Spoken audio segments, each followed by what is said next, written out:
Halo, Assalamualaikum Assalamualaikum warahmatullahi warahmatullahi wabarakatuh. wabarakatuh. Perkenalkan, nama saya Izmi Zaki Hajiza. Di sini saya berperan sebagai konselor. Saya Fitri Rahmadani, di sini saya berperan sebagai konseli.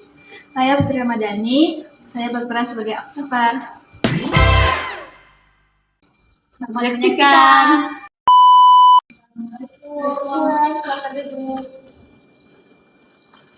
Halo, selamat siang. Oke, sebelumnya kenalin nama kakak Izmi Zaki Hajiza. Kakak tahu siapa nih namanya? Rahma Oh, Rahma. Rahma dari mana nih? dari Air Tawar. Oh, dekat ya di sini. Gimana nih perjalanan tadi, lancar nggak di sini? Lancar Kak, cuma tadi agak ada macet gitu. Oh, ada pekerjaan ada di depan. Oh, iya. Oke, baik. Udah siang nih, kebetulan tadi udah makan siang belum nih? Siang. Oh, aman berarti ya? Oke. Mungkin sebelumnya Kak ucapin terima kasih juga nih untuk mau udah bersedia nih konsultasi kita untuk melakukan konsultasi hari ini. Tapi kalau Kak belum tahu, mungkin kamu boleh ceritakan apa sih yang membuat Rahma merasa perlu datang untuk konsultasi hari ini? Sebenarnya Kak, akhir-akhir ini Rahma sering akhir-akhir ini itu kan banyak tugas gitu Kak. Tugas kelompok, Rahma kan mahasiswa, tugas kelompok, tugas individu. Nah, karena banyak tugas itu Rahma sering benar-benar itu Kak, benar-benar dengan numpuk gitu banyak. Lalu Rahma merasa senang gitu loh Kak. Kayak buat ini dulu Kak. Gitu ya, oke, baik. Oke, dari yang kita tangkap nih, berarti Rahma ini lagi merasa sering cemas, apa itu sama khawatir gitu ya? Oke, sebenarnya tapi kalau Kakak boleh tahu, sebenarnya Rahma udah pernah melakukan sesi konseling atau udah pernah konsultasi ini sebelumnya belum? Oh, belum pernah ya. Oke, baik. Mungkin selanjutnya Rahma boleh ceritakan nih secara lebih detail apa yang apa biasanya tugas yang sering Rahma tunda-tunda nih untuk mengerjakannya? Kayak tugas individu gitu loh Kak, yang individu itu sulit pula. Itu lama biasanya menunda-nunda buat ngerjain tugasnya Kak. Apa itu karena juga tingkat kesulitan tugasnya atau gimana? Kak. Dan bukan kesulitan sebenarnya yang lumayan tinggi, terus nanya teman juga belum ada yang ngerjain, dan itu lama kami menunda-nunda pula. Gitu ya, berarti kesulitan tugas juga mempengaruhi nih ya kenapa Rahma jadi menunda tugas mengerjakan tugas tersebut gitu. Oke, baik. Lalu saat Rahma menunda tugas tersebut apa sih yang dirasakan? Khawatir, cemas, mungkin itu juga tiba itu juga nggak nyaman gitu loh Kak, bayang-bayang terus tugas sambil dikerjain. Negatif ya nampaknya, tapi Rahma tetap memilih untuk menunda gitu ya. Oke. Mungkin sebenarnya Pak mau tanyakan nih selama proses konsultasi kita hari ini, apa sih yang menjadi harapan Rahma ke depannya? Rahma berharap setelah konsultasi sama Kakak ini, Rahma lagi bisa produktif lagi, bisa mengurangi tingkat penundaan mengerjakan tugas ini. Mungkin itu Kak. Gitu ya. Jadi ada banyak harapan ya ke depannya. Oke, baik. Mungkin untuk bisa lebih memahami nih masalah Rahma, mungkin kita bisa mulai dari mengetahui nih keseharian Rahma apa saja sih yang dilakukan dari pagi sampai malam. Mungkin boleh ceritakan? Kalau misalnya nggak ada jadwal kuliah ya Kak, ya, biasanya tuh Rahma habis sholat subuh itu tidur lagi. Nanti bisa bangun jam 9 atau jam 10-an gitu kan. Nah, habis bangun itu nggak nggak mandi dulu, nggak nggak menjalin tugas atau nggak makan dulu kan, tapi malah bermain HP, scroll TikTok, Instagram gitu Kak. Nah, di situ main HP itu mungkin bisa menghabiskan waktu 1 sampai 2 jam ya Kak. Nah, itu baru mandi. Itu kan udah siang, mandi, sholat, makan. Nah, habis makan itu Rahma malah asik main HP lagi Kak. Nah, berarti malah kadang ketiduran. Jadi paling ngerjain tugas ini tugas itu malam. Dan itu juga nggak nggak siap tugasnya itu Kak, contohnya Karena jadi ngantuk ya justru. ya kalau hari kuliah misalnya Kak, kalau hari kuliah habis ada kelas itu langsung pulang balik ke kos dan itu habis di kos itu juga nggak ngerjain tugas Kak, malah komit ke pagi ya enggak tidur. Oh gitu ya. Justru malah malamnya kita jadi begadang juga kan jadinya. Oh iya, baik. Oke. Mungkin selanjutnya terkait cerita Rahma tadi nih, ada baik sekali ya aktivitasnya di pagi dan malam. Berarti kuliahnya nggak tiap hari gitu ya? Tapi Kak punya tahu untuk harinya lebih banyak hari, misalnya 6 hari nih kan dalam seminggu lebih banyak kuliah atau enggak? Mungkin kuliah itu cuma Senin lebih banyak kuliahnya sih Kak, tapi kadang-kadang juga ada yang daring gitu. Oh gitu, ada gitu ya. Mungkin dalam satu hari itu kuliah cuma ada dua matkul atau enggak satu, terus sampai situ lebih lebih banyak menghabiskan waktu di kos karena Rahma juga nggak ikut organisasi atau acara semacam itu lah Kak. Oh baik. Dengan yang lebar ya tadi yang disampaikan Rahma terkait kesehariannya ya di pagi sampai malam gitu kan.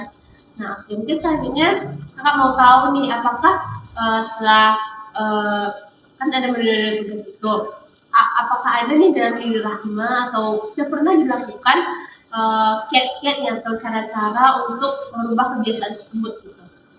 Ada Kak, pernah melakukan kayak upaya yang Rahma lakukan itu kayak bangun pagi yang pastinya pertama Kak, bangun pagi terus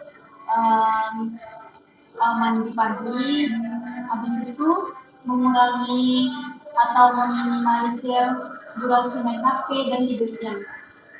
Berarti udah lumayan banyak ya apa yang dilakukan untuk meminimalisir benda-benda di sini, dari bangun pagi, mandi pagi gitu kan, mengurangi durasi main HP, mengurangi waktu tidur siang gitu ya. Oke, mungkin dari diskusi kita pada hari ini nih, mungkin kita akan membahas pengalaman Rahma yang mungkin kurang menyenangkan nih. Tapi saya jamin kalau semua yang kita bicarakan pada hari ini akan dijaga rahasianya. Baik, selanjutnya menurut Rahma sendiri apa sih yang menjadi pemicu utama Rahma benar-benar untuk mengerjakan tugas seperti itu? Pemicu utamanya itu mungkin waktu SMA itu Kak, yang mulai pembelajaran daring itu loh Kak. Masa COVID ya? Masa-masa COVID itu. Jadi di situ Rahma mulai menunda mengerjakan tugas. Jadi siangnya itu kan nggak ada kegiatan kayak kan libur sekolah kayak ini kan dari Zoom-nya itu kan cuma kadang-kadang Zoom kadang-kadang enggak. Jadi cuma ambil kalau siang itu kan cuma di Laser. Jadi karena siangnya itu lebih banyak menghabiskan waktu kayak scroll TikTok atau main HP, tidur. Nah nanti malamnya baru Kak menjelang tugas itu bisa sampai larut malam. Jadi begadang gitu ya. Oke. Itu yang gitu Ya, jadi dari itu ke bawah sampai sekarang Kak. Dan dulu itu masih bisa lah dikontrol kan oleh orang tua. Dulu kan tinggal sama orang tua, sekarang kan ngekos. Jadi nggak ada yang mengontrol Rahma gitu. Nggak ada yang nggak ada orang tua yang akan mengingatkan untuk tidur untuk tidak begadang ya. ya. Jadi sekarang Rahma merasa malah tingkat Rahma untuk menunda pengerjaan tugas itu semakin tinggi gitu ya Kak, karena kurangnya kontrol atau nggak ada orang yang ngawasi Rahma gitu ya Kak. Jadi Rahma itu yang menjadi pemicu Rahma sebagai ini maka semakin sering ya berdagang. Tapi kalau kakak boleh tahu sendiri, apakah di masa berarti SMA ya sebelumnya, apakah kebiasaan benar-benar juga sudah ada gitu, sebelum maksudnya sebelum COVID lah gitu? Nggak ada Kak. Itu tuh bisa dibilang kalau dulu tuh sebelum COVID itu paling tidur yang paling larut itu mungkin jam 11, di bawah jam 11 itu biasanya nggak tidur karena kan dikontrol oleh orang tua. Jadi pas COVID itu kan di situ lah Rahma mulai ngerjain kan malam, jadi kan nggak siap. Di situ Rahma mulai begadang gitu. Tapi jauh sebelum itu enggak. nggak sering menunda tugas. Berarti ini juga sudah terkait dengan pengalaman masa lalu Rahma juga ya. Pengalaman masa lalu yang dulunya dikontrol orang tua, justru sekarang sudah di kos, nggak ada yang kontrol gitu kan. Mau tidur jam berapa, mau jam berapa, mau makan apa enggak gitu kan, nggak ada yang kontrol. Itu juga diterima menunda tugas seperti itu ya. Oke, baik. Mungkin selanjutnya kalau kakak bisa ringkas dari pembicaraan kita tadi, yang Rahma bercerita bahwa mungkin pemicu utamanya tadi tidak dikontrol, lalu juga ada durasi bermain HP yang mungkin kelamaan, gampang ketiduran ya karena mungkin begadang juga. Itulah yang menjadi kendala utama atau faktor utama yang menyebabkan saat Rahma sering menunda tugas. Apakah benar seperti itu ya? Baik.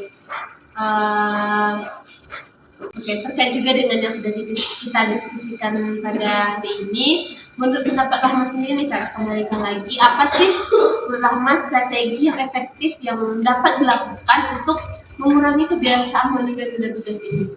Mungkin strategi awal itu kayak mengatur pola tidur, membatasi atau mengurangi waktu dengan HP, ya. Kemudian juga bangun pagi gitu ya, karena kalau bangunnya udah kesiangan, itu nanti akan jadi malas untuk melakukan satu kegiatan gitu ya. Karena belajar dari pagi itu justru kita jadi lebih semangat gitu kan. Oke, baik. Oke, baik. Dari konsultasi kita hari ini, mungkin kakak juga bisa mengambil kesimpulan ya kalau yang menjadi pemicu utama itu tadi mungkin karena tidak Rahma nih maksudnya sudah menjadi kos, tidak ada yang mengontrol seperti itu kan, lalu durasi bermain HP yang lama karena tidak kesulitan tugas juga kan yang menjadi penyebab untuk menunda tugas, lalu sering ketiduran gitu karena begadang gitu semalaman bikin tugas.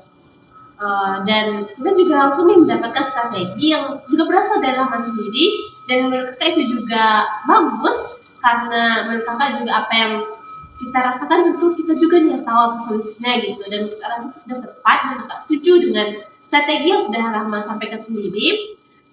Mungkin sesi konsultasi kita tak cukupkan nih sampai di sini, tapi semoga apakah ada yang ditanyakan? Jadi berarti strategi yang Rahma sebutkan tadi itu sudah baik gitu ya Kak untuk diterapkan. Atau mungkin menurut Kakak ada strategi tambahan di cara melakukan nanti?